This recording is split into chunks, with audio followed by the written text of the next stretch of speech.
Sí. Buenas noches, jóvenes. Hola, hola. Hola, chicos. Buenas noches.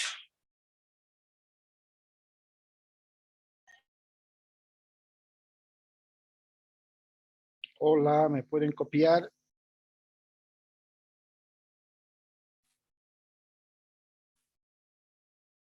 Hola, hola. ¿Me escuchan o no me escuchan, jóvenes?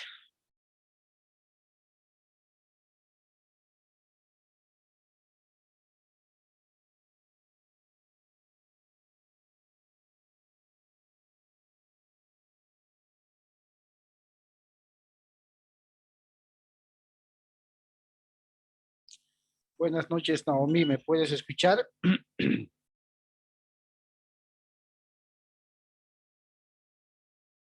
Hola.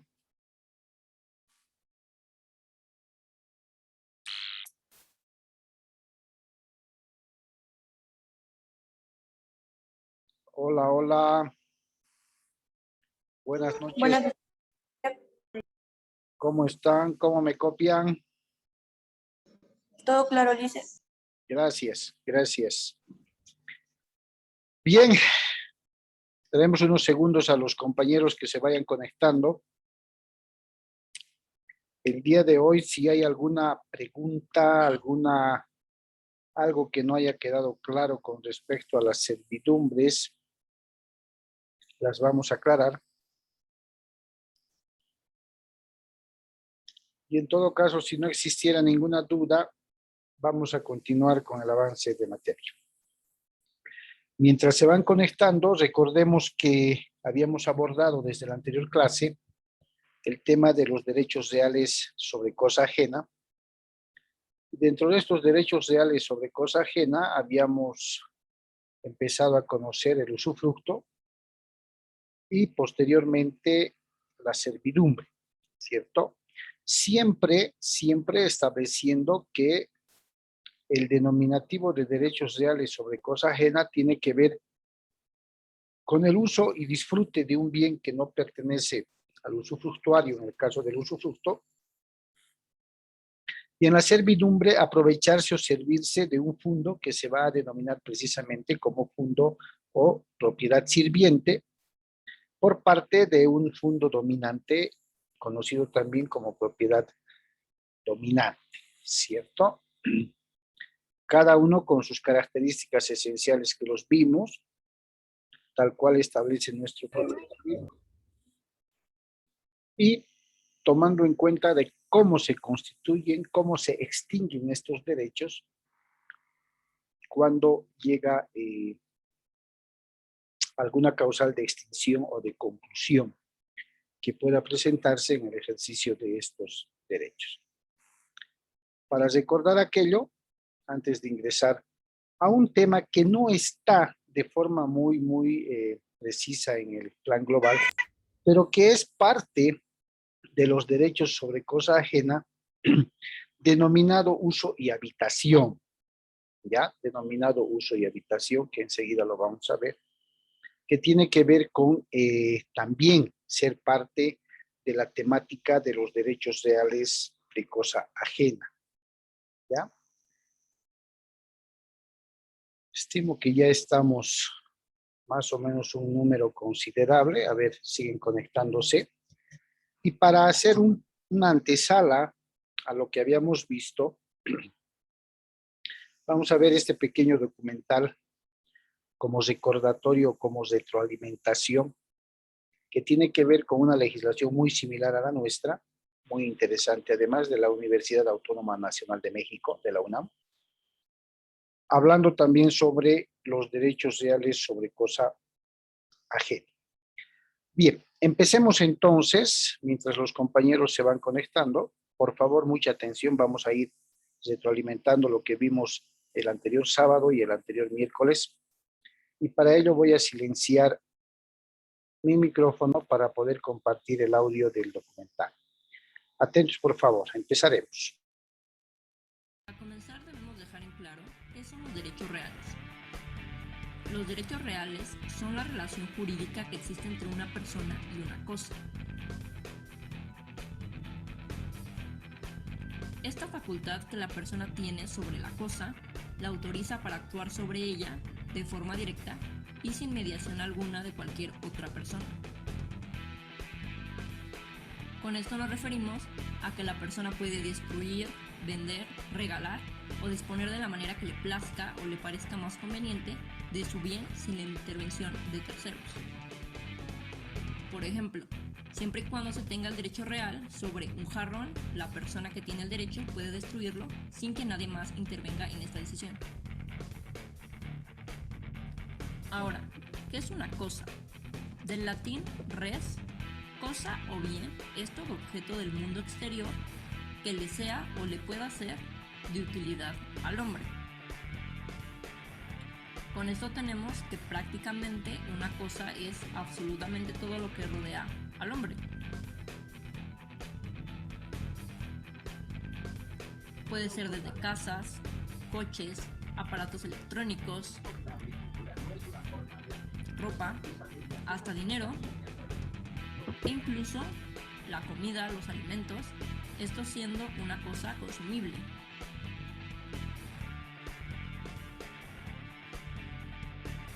Ahora bien, después de la pequeña introducción, podemos preguntarnos, ¿qué son los derechos reales sobre la cosa ajena? Por su latín, iura in re aliena. Estos son los derechos que van a implicar que una persona tenga un derecho real sobre una cosa o un bien que no le pertenece.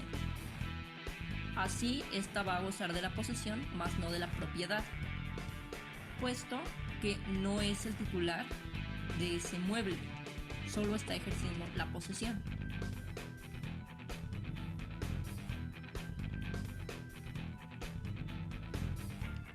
Estos se van a dividir en dos.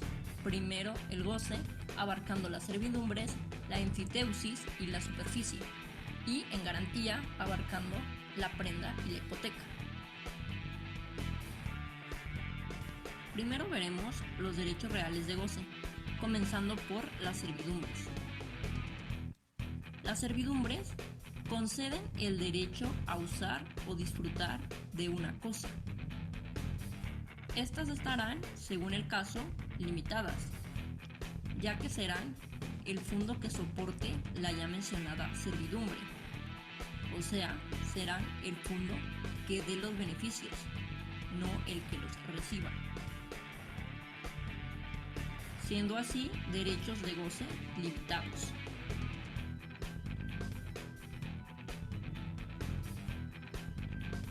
En términos más claros, con la servidumbre, el propietario transfiere el ius utendi, el ius fluendi, más sin en cambio nunca el ius abutendi. Las servidumbres se van a dividir en dos. Comenzaremos por las reales o prediales, las cuales se constituyen para aumentar el valor de un inmueble. Sus características son, primero, estas son inseparables del inmueble al que favorecen, no importando quién sea el propietario. Deben ser fundos vecinos, nunca se podrán transferir y durarán tanto tiempo como que el inmueble subsista. Cuando éste deje de hacerlo, entonces ahí se da su extinción. Al predio que obtiene las ventajas se le denomina fundo dominante, mientras que el predio que soporta la servidumbre se le conoce como fundo sirviente.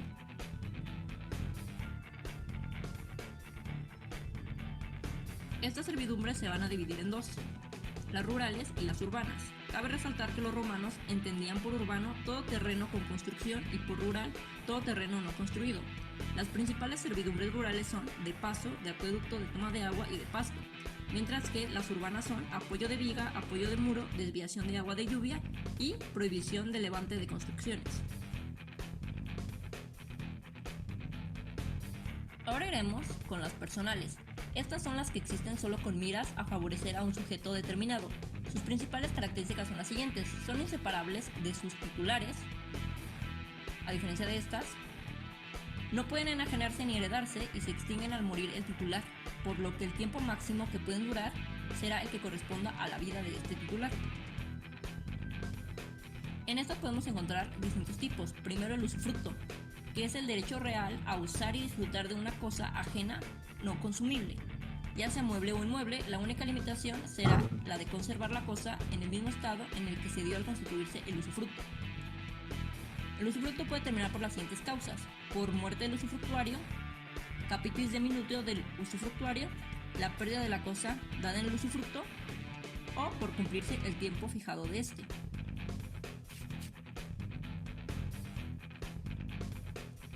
Ahora, el uso.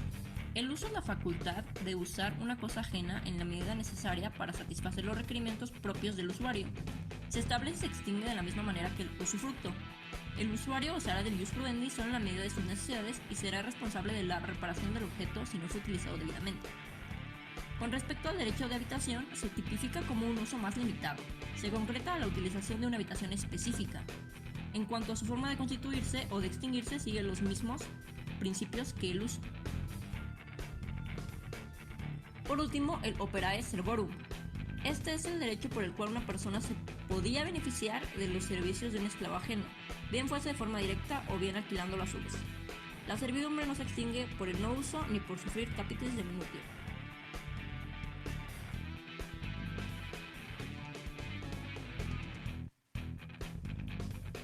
Otro derecho real de goce es la enfiteusis. Este derecho se refiere a cuando el Estado daba en arrendamiento terrenos agrícolas de su propiedad a perpetuidad. Esta figura se conoce con el nombre de ius in agro verticali. Y en el Imperio Bizantino, por su lado, se reglamentó una figura análoga con el nombre de ius emfiteuticum.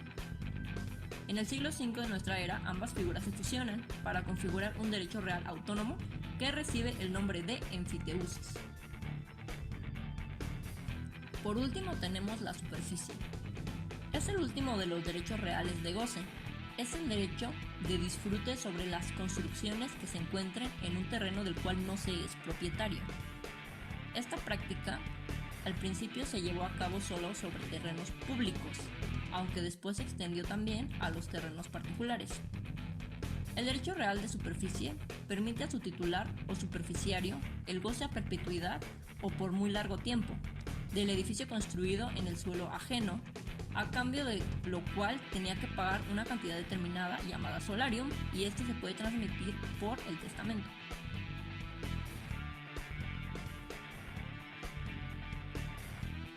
Ahora vamos a los derechos reales de garantía, donde encontramos la prenda e hipoteca. Estos son los derechos a través de los cuales el deudor o un tercero en su nombre transmitía una cosa al acreedor para garantizar el pago de una deuda. Se consideraba que el objeto entregado para garantizar la obligación no entraba a formar parte del patrimonio del acreedor, no de una manera definitiva, sino únicamente de modo transitorio. También cabe resaltar que pueden establecerse sucesivamente varias hipotecas sobre un mismo bien y en favor de diferentes acreedores. Algunas de sus características son que la transmisión siempre iba acompañada de un convenio de fidelidad.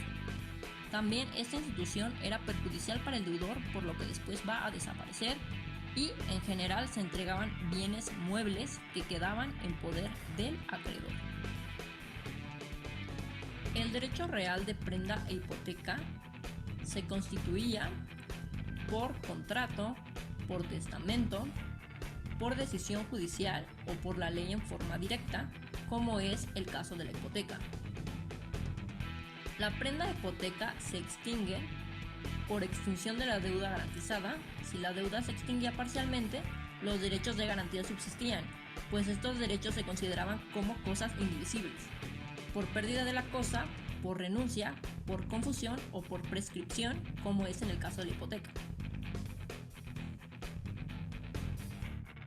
Toda la información fue tomada de Derecho Romano de Marta Morino y Román Iglesias González.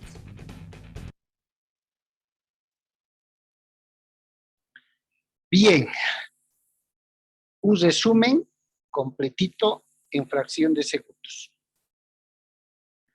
¿Qué de novedoso han podido advertir en el documental de retroalimentación?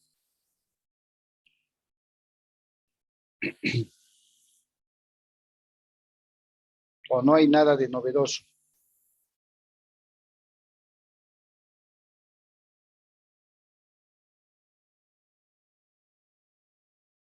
¿Nadie? ¿O elijo voluntarios? ¿O elijo, mejor dicho, descarto voluntarios y elijo quienes comentan algo?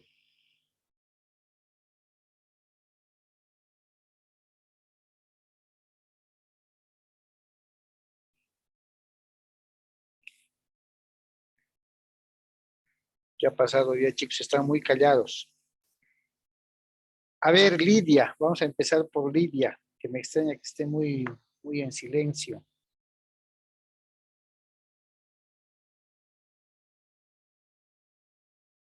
Doctor, mi internet, aparte de que está pésimo, escucho la mitad. ¿Me escucha? Sí, con eco. Doctor. Te escucho. ¿Tú nos copias? Parece que no. Nancy, a ver, vamos a pasar con Nancy. Licenciado, buenas noches. ¿Cómo Yo estás? estaba viendo, igual no sé por qué se ponía en blanco la pantalla, trataba de leer, pero he notado, por ejemplo, el tema de prenda, hipoteca, ha mencionado sobre eso, después hablaba de superficie, también ha hablado de reales, si no me equivoco, prediales, nos estaba especificando en ese aspecto, los reales, urbanas, perdón, rurales, urbanas, nos estaba especificando en ese aspecto. Después, si no me equivoco, también el uso de habitación, creo que también había que también nos estaba explicando en eso, el uso y el derecho de habitación, algo así, no recuerdo muy bien. No, está El derecho de habitación, licenciado. Eso, bueno, varias cosas nuevas también se ha visto, ¿no? En el video. muy bien. Gracias, Nancy. A ver, ¿quién más, chicos? Doctor, tengo una inquietud sobre la superficie. Muy bien. Hablaba un poquito de que la superficie no eres dueño, pero obviamente a veces te puede dar el gobierno. Y después este último se da en particular. Ese sitio quería que me haga entender, no lo he captado muy bien esa parte. Ya, perfecto. ¿Alguien más para poder aclarar algo más? Por mi parte, igual, doctor, como dijo mi compañero, sobre la superficie, aclarar eso, por favor. Ya, perfecto. ¿Alguien más? Tal vez los derechos reales de garantías, eso más. Muy bien, que es el tema que nos va a tocar abordar. ¿Quién más? ¿Quién más después de Marianela? Bien, a ver, recordemos, por eso precisamente era el documental. Recordemos, cuando abordamos derechos reales, independientemente de la posesión, la propiedad, copropiedad, propiedad horizontal, llegamos a ver el tema de los derechos reales sobre cosa ajena. ¿Se acuerdan cuando vimos los antecedentes y los orígenes de estos derechos? Por ejemplo, el usufructo en el derecho romano estaba clasificado en personales, prediales. Los personales se referían a lo que se conociese entonces como servidumbre, como dice el video, ¿no? Dentro del derecho romano. Pero la servidumbre era el servicio doméstico que se hacía. Y prediales se refería a lo que hoy conocemos como usufructo, ¿sí? Usar y disfrutar de un bien que no nos pertenece, ¿cierto? Por eso es el tema del documental como orígenes de los derechos sobre cosa ajena. Reconoce independientemente del usufructo las mismas condiciones reguladas por nuestro Código Civil. Usar y disfrutar de un bien ajeno, de un bien que no les pertenece. Por eso es que, conforme el derecho romano también, les reconoce el jus fruendi, que es de disfrute, el jus, ¿cuál? ¿Cuál les reconoce? ¿Quién se acuerda? El jus fruendi, el jus utendi ¿Y cuál es el derecho que no les reconoce en el usufructo a los usufructuarios? El jus abu tendi, es decir, el derecho de disposición. Por eso, usufructo viene de usus fructus, usar, disfrutar de un bien que no me pertenece, ¿cierto? ¿Quién otorga este derecho real sobre cosa ajena? Es el propietario, quien tiene el poder de disposición. Con todas las prerrogativas y privilegios que la ley reconoce y que nosotros hemos visto. Perfecto. También toca el tema de las servidumbres. Ahí se conoce a los sujetos. Fundo dominante, fundo sirviente. A ver, uno de estos fundos se sirve del otro. ¿Cuál es este? El dominante. Y el otro soporta, ¿sí?, todo el aprovechamiento o la utilidad que el dominante le va a sacar. Sencillo. Ahí, como bien dicen ustedes, también cita al derecho real de uso y al derecho real de habitación, que son un apéndice del usufructo, en realidad, para usar, para habitar. Nuestro Código Civil los reconoce también como uso y habitación, que enseguida lo vamos a ver. Perdón, licenciado, que le corté. Justo ahí tengo una duda. Eso es lo que nos decía hace un momento, el ius utendi y el ius fruendi. Exactamente. Va a aparecer lo mismo con el derecho de uso y el derecho de habitación, que también son derechos reales sobre cosa ajena, porque van a ejercer los usuarios, así se le llama en el uso de habitación, en el uso de uso más bien, y en el derecho de habitación se llaman habitadores. Van a ser mínimas las diferencias, pero lo que quiero que rescaten es que son parte de los derechos reales sobre cosa ajena. Van a usar y van a habitar un bien que no les pertenece, con ciertas particularidades. Bien, es una desmembración del derecho de usufructo. No es un usufructo como tal, pero es una desmembración con ciertas limitaciones. Posteriormente, el documental les ha mostrado los derechos reales de garantía. Y en los derechos reales de garantía ha nombrado a la hipoteca, la prenda, ¿cierto? Pero ya no como derechos reales sobre cosa ajena, sino como derechos reales de garantía, que las vamos a ver también el día de hoy. Vamos a conocer qué es la hipoteca, ¿sí?, según el orden de nuestro plan global, qué es la hipoteca, en qué derechos real de garantía está consignada la prenda, ¿cierto?, y todas sus características. A veces es ciertamente un buen apoyo didáctico, estos pequeños documentales, más por las figuras y las imágenes que aparecen en ellas, que uno se acuerda, más que a veces la teoría, o las imágenes le sirven para poder recordar, ¿ya? Entonces veamos, ya hemos visto el usufructo, sabemos qué es el usufructo, es usar, gozar, disfrutar de un bien ajeno. Los sujetos son el propietario y el usufructuario, ¿cierto?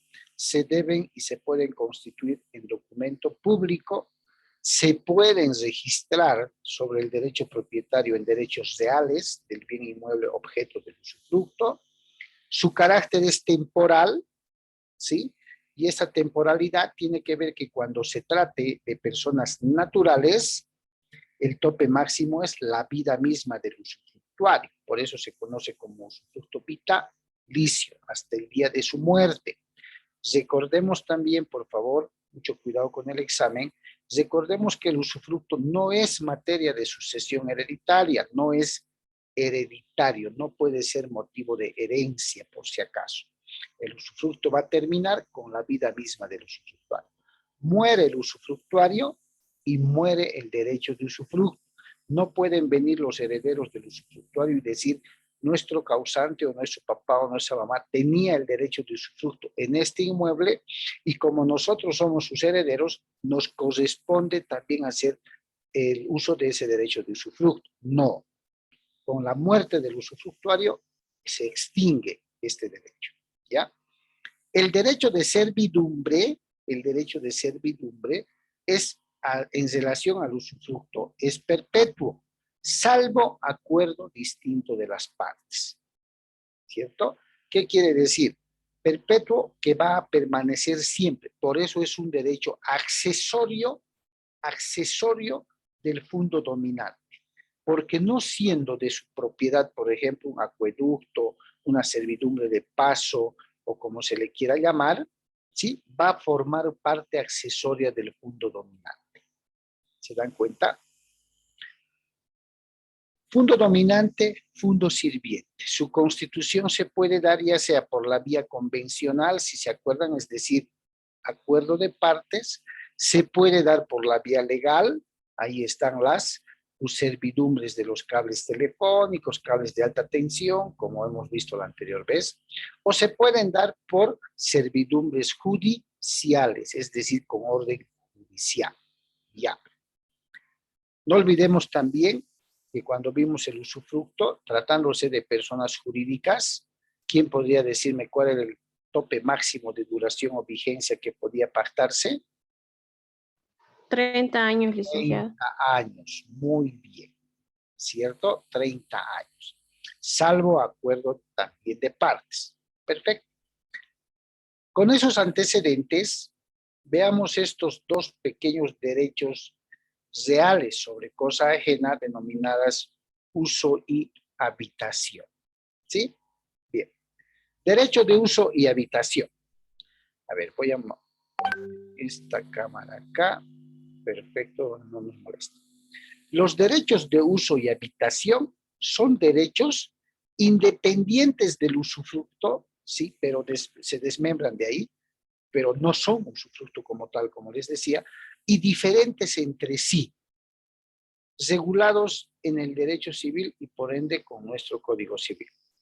Del usufructo, del uso y de la habitación, nuestro Código Civil le dedica un apartado especial. ¿Sí? Ustedes lo pueden verificar. Ahora, tanto el uso como la habitación pueden constituirse también mediante un acto jurídico, unilateral o bilateral. Puede ser entre vivos o puede ser mortis causa mediante un testamento. Puede ser a título gratuito, es decir, sin cobrar absolutamente nada, o puede ser bien a título oneroso, que quiere decir que se establezca algún costo. Lo importante acá es que al constituir un derecho de uso o al constituir un derecho de habitación, las partes deben acordar las condiciones en las cuales van a hacer uso o van a habitar un bien, con la salvedad de tomar en cuenta lo que el Código Civil establece con respecto a estos derechos. Empecemos por el derecho de uso. ¿Es un derecho real sobre cosa ajena? Eso es innegable. Concedido de forma personal al usuario, el sujeto del derecho de uso, el que va a usar y disfrutar, se denomina usuario, para obtener todos los servicios o frutos que pueda aprovechar del bien que se le va a dar en calidad de uso. Su constitución es voluntaria o por prescripción. Enseguida vamos a explicar. El contenido de uso y frutos viene determinado por lo que pueda estrictamente consumir el usuario. ¿Sí?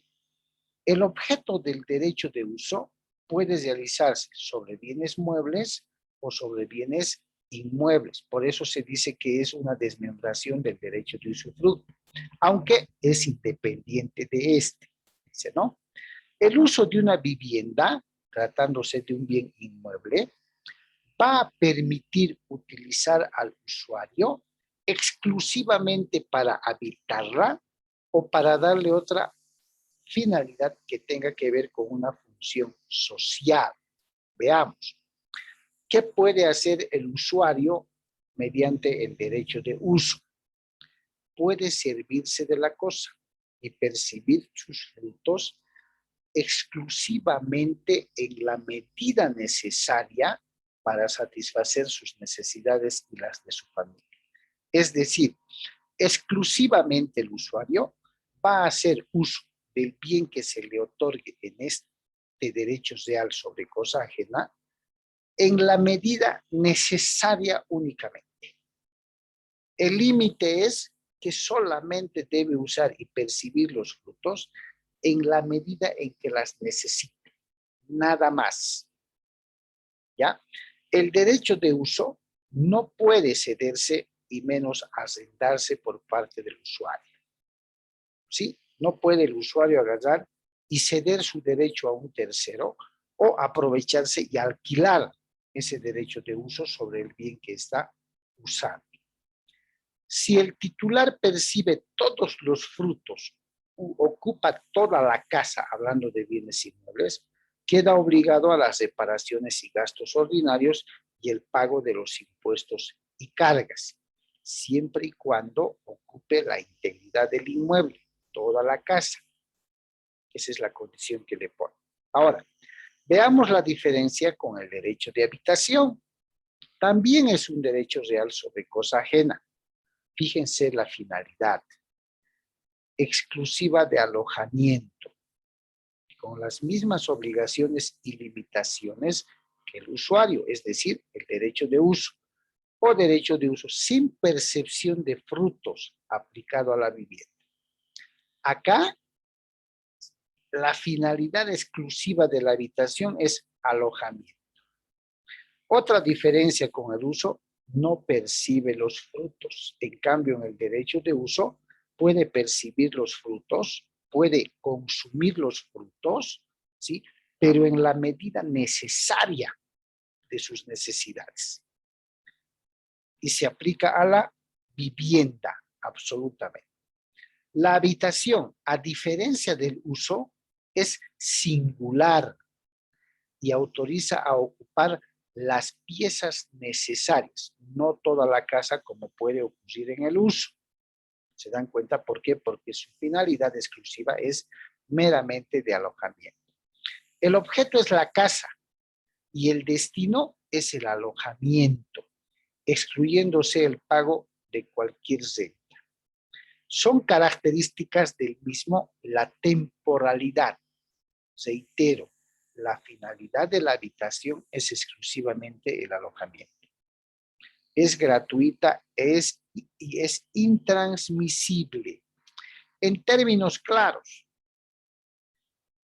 se asemeja, decían los doctrinarios, se asemeja a hacer uso de alguna habitación en una hostal, en una residencial u hotel. ¿Qué es lo que uno pide cuando entra a una hostal, cuando viaja a un hotel? ¿Tiene habitación simple, doble? ¿Sí o no? ¿Y cuál es la finalidad? Alojarse. De ahí que el derecho civil reconoce a la habitación como derecho real sobre cosa ajena, pero con esa finalidad exclusiva, alojamiento. No percibe frutos, no tiene por qué, porque es de carácter temporalísimo. ¿Cierto?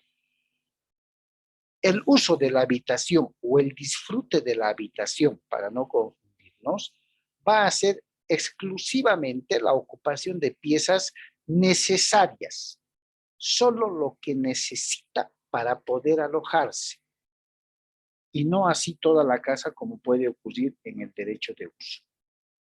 El objeto es el inmueble, es la casa, y el destino es alojamiento.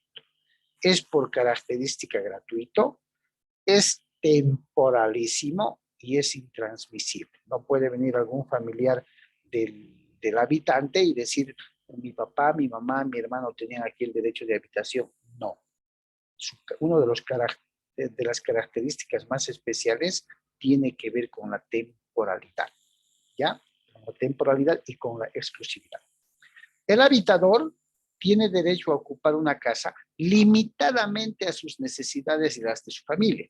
Ahí tiene que ver lo que anteriormente dijimos, las piezas exclusivamente necesarias, no toda la casa como el uso pudiera darse, ¿cierto? En la habitación es limitada la ocupación o el habitar las piezas que sean necesarias. Lo propio que en el uso, este derecho no puede cederse ni puede arrendarse. limitarse. ¿Sí? Intransmisibilidad de los derechos de uso y de habitación. Tanto el uso como el derecho de habitación o a la habitación son derechos estrictamente personales. Por lo tanto, no se puede alquilar, no se puede traspasar, no se puede ceder a otro, no se puede hipotecar y tampoco es motivo de sucesión o transmisión hereditaria. Así como el usufructo no es motivo de herencia, el uso y la habitación tampoco lo son. ¿Estamos? Prácticamente el uso es un derecho que va a ir a cubrir las necesidades necesarias del usuario y su familia, pudiendo percibir frutos, sí, pero en la medida necesaria de sus necesidades, pero la habitación va a ser por característica temporal, gratuito, intransmisible. Solamente las piezas que sean necesarias para el titular y los miembros de su familia. Así de cortito es el derecho de uso y habitación, chicos, con esas características. Ya, los doctrinarios sostienen, es una desmembración del derecho de usufructo por las características que tiene, usar y disfrutar de un bien que no es de él, es un bien ajeno. Marca las características para el uso y marca las características para la habitación. ¿Estamos? Se recomienda en la vida práctica, en el ejercicio profesional, que no hay mucho de esta figura porque en vez de uso o habitación, se hacen contratos para cuidador de inmueble, para cuidador de terrenos, para cuidado de plantas, pero tiene las mismas características de las que acabamos de ver. ¿Ok? Básicamente es ese el uso y la habitación. ¿Alguna dudita? Que no es difícil.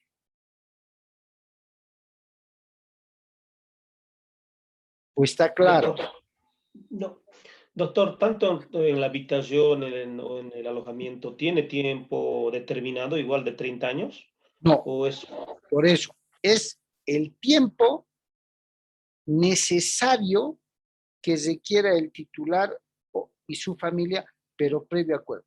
No hay un tiempo establecido como tal, pero por lo general estas dos figuras de derechos sociales de cosa ajena no son muy usadas, pero por las características que guardan son mínimos en el tiempo. 6 meses, 1 año, 2 años. En el uso puede pactarse el reconocimiento económico de algún monto. En la habitación, no. La habitación es mucho más breve. Por eso dice una finalidad exclusiva de alojamiento. Pueden ser días. Pueden ser días. Hay negocios comerciales que ya se han acentuado, por ejemplo, en nuestro país como en el exterior. Cuando uno viaja a cierto departamento o a cierto lugar, ya no requiere actualmente de encontrar un hotel, una hostal o una residencial. Hay viviendas particulares en las cuales uno puede, entre comillas, arrendar por el tiempo que se va a quedar, ¿sí o no? A esa figura, cuando se hace ese contrato, que no es un alquiler en el fondo, se le da la figura de habitación en el contrato. ¿Por qué? Porque es un tema de alojamiento de carácter temporal por un tiempo breve que las personas van a necesitar. La única diferencia es que en ese tema sí se paga. ¿Ya? Sí se Un paga. alquiler de una casa o un departamento amoblado, quiere decir, ¿no ves? Exacto, más o menos. Entonces, fíjense ustedes cómo se van acomodando y amoldando las cosas a esas figuras. A ver, chicos, se nos va a cortar. Sus preguntas, por favor, denme 2 segundos, les vuelvo a pasar en link en 2 segundos, ¿ok?